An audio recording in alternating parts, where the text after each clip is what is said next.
ஸ்கூலே இல்லாத இந்த கிராமத்துல குழந்தைகளோட எதிர்காலத்தை மாத்திர பல பேரோட கனவா இருக்கிற இந்த ஸ்கூல இந்த மேஜிக் ஷோ டென்ட்டுக்குள்ள ரொம்ப ரகசியமா ரொம்ப கஷ்டப்பட்டு கட்டிக்கிட்டு இருக்கோம்.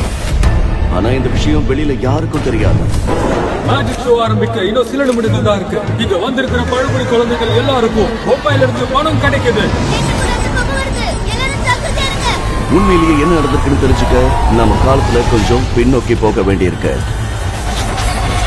இந்த மலைகளுக்கு நடுவுல இருக்கிற இந்த பழங்குடி கிராமத்துல ஒரு பிரச்சனை இருக்கு. அது என்னன்னா, கடந்த 2 வருஷமா நான் இவங்களுக்கு வாலண்டரியா படிப்பு சொல்லி கொடுத்துக்கிட்டு இருக்கேன். முறையான ஸ்கூல் இல்ல. மழை காலத்துல ரொம்ப கஷ்டப்படுவாங்க. காத்து அதிகமா அடிக்கும் போது கண்ணுல தூசி படுறது, குழந்தைங்க மூச்சு விட கஷ்டப்படுறது, இப்படி நிறைய பிரச்சனை இருக்கு. இந்த வீடியோவை நமக்கு ஒருத்தர் அனுப்பி வச்சாரு. கசங்கின துணியோட நான் யாருன்னே தெரியாத அளவுக்கு நான் அந்த ஊருக்குள்ள போய் தூரத்துல இருந்தே மரத்தடியில படிக்கிற அந்த பசங்களை நான் பார்த்தேன்.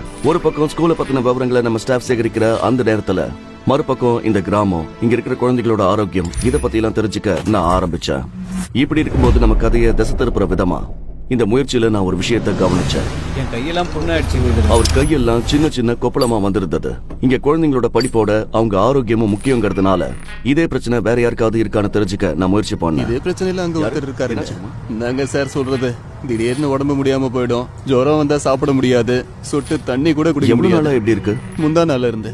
இது ஏதோ கந்திருஷ்டினால வந்த சாதாரண ஜுரம் இல்ல வயிற்றுப்போக்கு தான், சீக்கிரம் சரியாயிடும்னு அவர் சொன்னாரு. ஆமா வயிற்று போறவங்களா இருக்கட்டும். அப்பதான் நான் எதிர்பார்க்காத ஒரு விஷயம் நடந்துச்சு. 2 நாளைக்கு அப்புறம் மறுபடியும் நான் அந்த இடத்துக்கு போனேன். இந்த முறை நேரா நான் அந்த ஸ்கூலுக்கே போயிட்டேன். ஒரு வேலையா இந்த பக்கம் வரும்போது இந்த ஸ்கூலை பத்தி தெரிஞ்சுக்கிட்டதா அந்த டீச்சர் கிட்ட நான் பேச்சு கொடுக்க ஆரம்பிச்சேன். இந்த டீச்சர் வேற கிராமத்துல இருந்து இங்க வந்து பசங்களுக்கு பாடம் சொல்லி கொடுக்கறாரு. இவருக்கு நம்ம வீடியோஸ பத்தி தெரியும். அவரு அப்புறம் அந்த ஸ்கூலை காமிக்கிறதுக்காக என்ன கூட கூட்டிட்டு போனாரு. பசங்களை உட்காருங்க. உங்க மாதிரி ஆளுங்க கொஞ்சம் ஹெல்ப் பண்ணா டெவலப் பண்ணலாம் சார். பிரச்சனை என்னன்னா இவங்களுக்கு வெளி உலகத்தை பத்தி தெரியாது சார். நீங்க என்ன எதிர்பார்க்கறீங்க? இந்த மாதிரி சின்னதா ஒரு ஷெட் மாதிரி வந்தா நல்லா இருக்கும் நீங்க நினைக்கிறீங்களா? ஆமா சார், அப்படிதான் ஷெட்னா சிமெண்ட் எல்லாம் போட்டு கட்ட முடியாது இல்ல சார். பிளாஸ்டிக்ல வாங்கவும் வழி இல்ல சார். பிளாக் போர்டு இல்லனா இவங்களுக்கு எப்படி சார் பாடம் சொல்லி கொடுக்கிறது? கரெக்ட் தான். இவங்களும் டெவலப் ஆவாங்கல சார். சில வருஷங்களுக்கு முன்னாடி கவர்மெண்ட் சாங்ஷன் பண்ணி பாதியிலேயே நிறுத்தப்பட்ட ஸ்கூல் பில்டிங்கோட கதை என்னன்னு போக போக நானும் தெரிஞ்சுக்க முயற்சி பண்ணேன்.